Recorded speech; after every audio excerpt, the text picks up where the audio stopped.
বন্ধুরা, বৃহস্পতিবার 15ই ডিসেম্বর থেকে আগামী 28শে ডিসেম্বর পর্যন্ত হাওড়া বর্ধমান কডলাইনে বাতিল থাকবে একাধিক লোকাল ট্রেন। টানা 2 সপ্তাহ ট্রেন বাতিলের জেরে ভোগান্তিতে পড়বেন যাত্রীরা। রেলের তরফে বিজ্ঞপ্তিতে জানানো হয়েছে, বাতিল হওয়া লোকাল ট্রেনগুলি সমস্ত আপডেট জানাবো।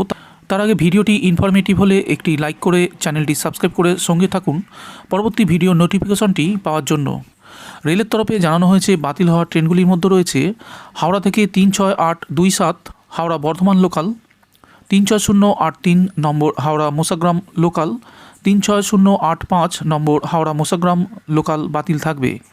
একই সঙ্গে বাতিল থাকবে 36011 নম্বর হাওড়া বারুইপাড়া লোকাল এবং 36071 নম্বর হাওড়া গুরাপ লোকাল। এছাড়াও মোসাগ্রাম থেকে 36084 এবং